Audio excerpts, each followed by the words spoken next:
Sa panahon ngayon, hindi na tayo nakasisiguro sa mga nakakasalamuha nating tao. Hindi natin alam kung ano ba talaga ang tunay nilang intensyon. At minsan din, kahit ang taong kilala na natin at sa tingin natin ay mapagkakatiwalaan natin, ay siya pa pala ang taong mang-aagrabyado at gagawa ng masama sa atin. Sa labas, nakita ang bangkay ni Luisa na nasa ilalim ng mga sako, walang damit pang ibaba at may marka ng sakal. Maraming insidente sa Pilipinas ang nagpapakita rito at ngayong araw nga na ito ay malalaman natin ang istorya ng isang bata na iniligpit matapos pagsamantalahan ng taong akala nila'y mapagkakatiwalaan.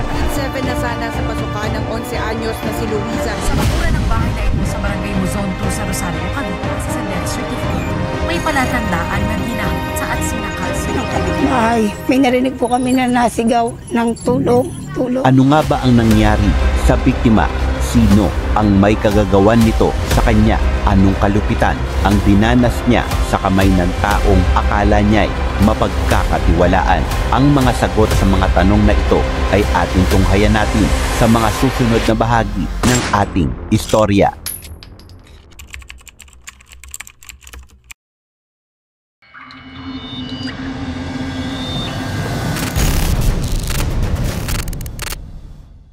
Salmo 82:3 hanggang 4. Bigyan ninyo ng katarungan ang mga dukha at ulila.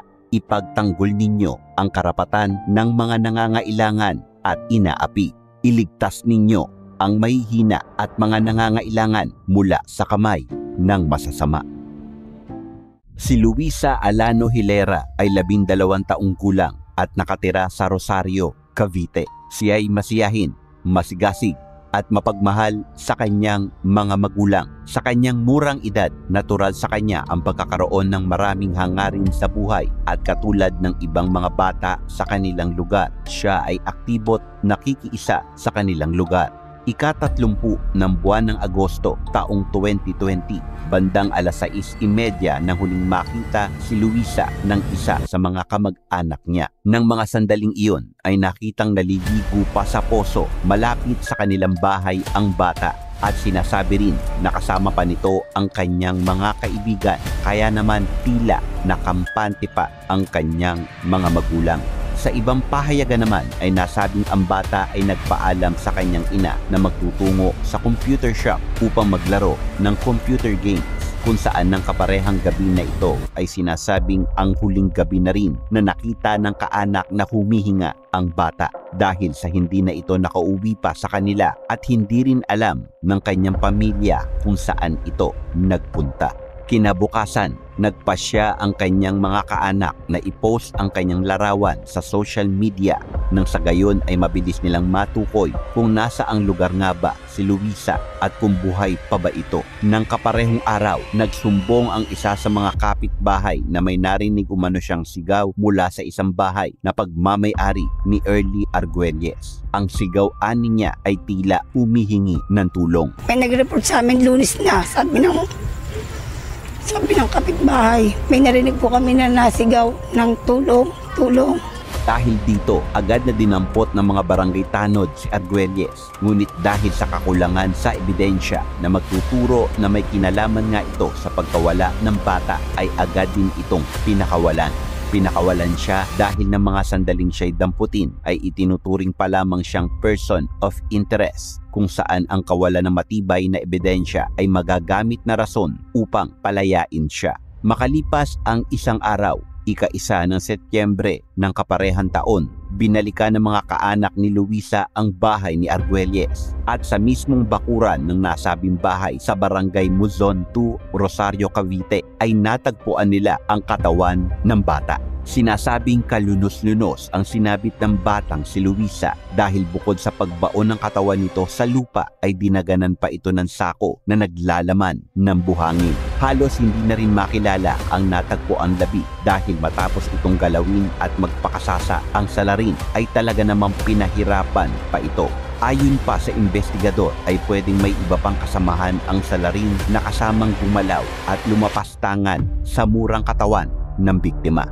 Sa kabilang banda naman, sinasabi na ang suspect ay kaibigan ng pamilya at ninong pa ng mismong biktima. Kaya naman ganun na lang ang galit ng mga kaanak ni Luisa dahil hindi sila makapaniwala na magagawa iyon ng ninong ni Luisa sa kanya. Ayon sa ulat at resulta ng isinagawang otopsiya sa katawan ng biktima, ang bata ay sinasabing ginalaw muna bago tuluyang iniligpit. Bagaman sinubukan pang magtago sa batas ang sospek, hindi tumigil ang mga pulis sa pagtugis dito. Nang matagpuan naman ito ay hindi na nito nagawa pang lumaban matapos na matuntun ito't masukol ng mga operatiba na nagsasagawa ng follow-up manhunt sa pinagtataguan nitong bahay sa Barangay Conchu, 13 Martires City. Ika-23 ng Setyembre naman, sinasabing nahuli ng mga operatiba ng Rosario Municipal Police Station or MPC ang suspect. Ito'y sinampahan ng kasong paggalaw with homicide dahil sa ginawa nito sa kaawa-awang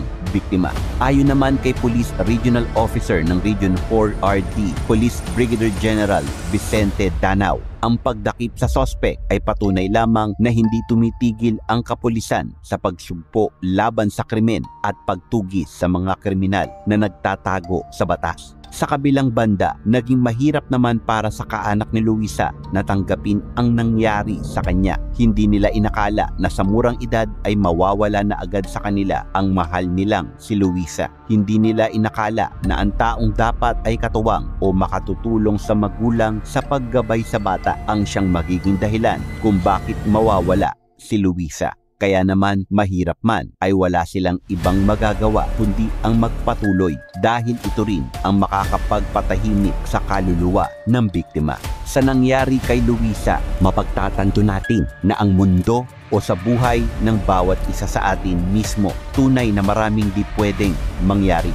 Maaari tayong mabigo sa mga desisyon nating nagagawa. Maaari tayong maging masaya sa mga tagumpay na ating matatamasa at maaari rin tayong malungkot dahil sa mga negatibo at hindi magandang pangyayari. Sa buhay ni Luisa, maaaring siya'y naging masaya noong siya'y nabubuhay pa. Posibleng nakaramdam din siya ng matinding pagkagalak na gumising kada umaga at hindi rin malabo na nakaranas siya ng lungkot. Ngunit sa lahat ng pinagdaanan niya, ang kinahinatnan ng buhay niya, ang pangyayaring hindi niya napaghandaan.